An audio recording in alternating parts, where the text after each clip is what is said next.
আরজিকর কাণ্ড থেকে শুরু করে দুর্নীতি ইস্যু, মমতা বন্দ্যোপাধ্যায়কে লেখা চিঠিতে এইভাবে ছত্রে ছত্রে দলকে বিধে ৩ বছরের মধ্যে তৃণমূলের রাজ্যসভার সাংসদ পদ থেকে ইস্তফার ঘোষণা করলেন অবসরপ্রাপ্ত আইএএস অফিসার জহর সরকার।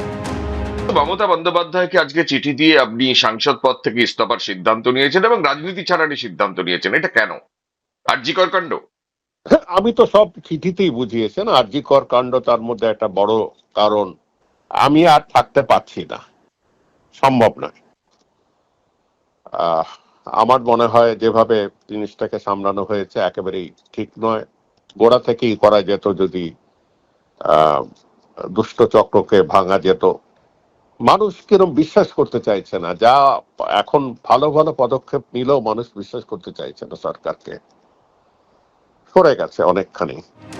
মমতা বন্দ্যোপাধ্যায়কে লেখা চিঠিতে দুর্নীতি ইস্যুতে দলীয় নেতৃত্বের দিকে আঙুল তুলে তিনি লিখেছেন, আমি আমার দায়িত্ব পালন করলাম, কিন্তু আমার রাজ্যে দুর্নীতি এবং দলের একাংশের নেতাদের অন্যায় দাপট দেখে আমি হতাশাগ্রস্ত। দেখলাম রাজ্য সরকার সামলাতে পারছে না। ঠিক যেমন এর আগে সরব হয়েছিলেন যখন পার্থ চট্টোপাধ্যায়ের বান্ধবী অর্পিতা মুখোপাধ্যায়ের জোড়া ফ্ল্যাটে গুপ্তধনের সন্ধান পেয়েছিল ইডি।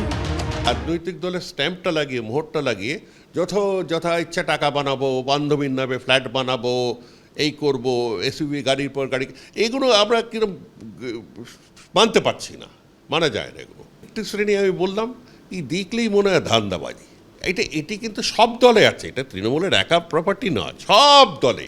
এদেরকে যদি এখনই তাদের শরীর থেকে বর্জন না করে তবে এই এক সাইড পচা শরীর নিয়ে 2024-এ লড়াই করা খুব মুশকিল হবে।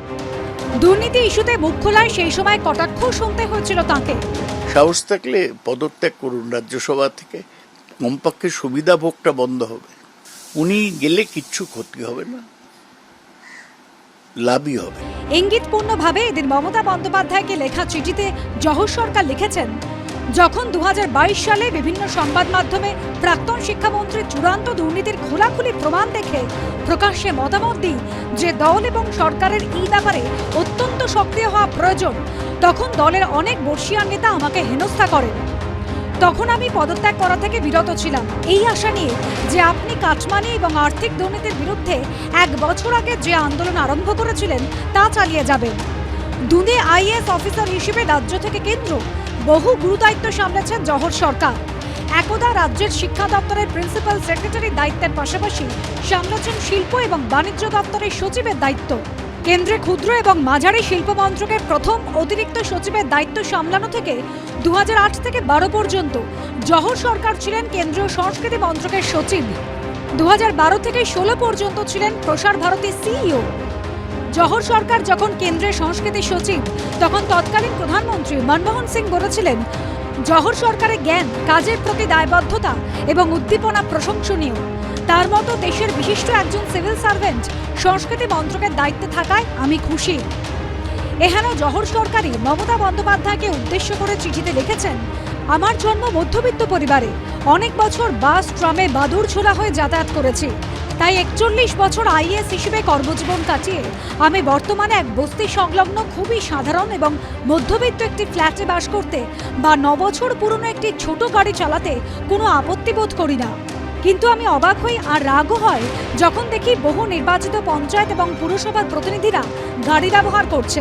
এইসব দেখে নাগরিক হিসেবে শুধু আমার নয়, সমগ্র পশ্চিমবঙ্গের মানুষের বেদনা তীব্র হয়ে ওঠে। পদত্যাগের ঘোষণা মাত্রই জহর সরকারকে কুর্নিশ জানিয়ে বিজেপি নেতা কৌস্তব বাগচি লিখেছেন, আপনার শিরদাঁড়াকে প্রণাম জানায়।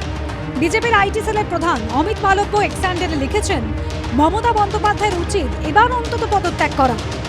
জহর সরকারের অভিজ্ঞতা, বাগ্মিতার ভূয়সী প্রশংসা করে কংগ্রেস সাংসদ কার্তি চিদম্বরম এক্স হ্যান্ডেলে লিখেছেন, সংসদে আপনার মতো লোক দরকার। তথ্য প্রযুক্তি নিয়ে সংসদীয় স্ট্যান্ডিং কমিটির আলোচনায় আপনি আলাদা মাত্রা যোগ করেছেন। আমি আপনার ক্ষোভ বুঝতে পারছি। আশা করব আপনি আপনার সিদ্ধান্ত পুনর্বিবেচনা করবেন। তবে বিরোধীরা যখন জহর সরকারের প্রশংসায় পঞ্চমুখ, তখন নাম না করে হলেও তাঁকে এবং আরেক বিদ্রোহী সাংসদ সুখেন্দু শেখর রায়কে তৃণমূলে আইটি সেলের ইনচার্জ দেবাংশু ভট্টাচার্য সোশ্যাল মিডিয়ায় পোস্ট করেছেন, একজন ছেড়েছেন আর একজনও ছাড়ুন। স্রোতের অনুকূলে তো কচুরিপানাই ভাসে। যদি উল্টো দিকে সাঁতার কাটতে নাই পারলেন তাহলে মানুষের জন্ম বৃথা। যুদ্ধের সময় যারা পালায় কিংবা গা বাঁচিয়ে চলে, ইতিহাস তাদের লজ্জার নজরে দেখে। এবিপি আনন্দ।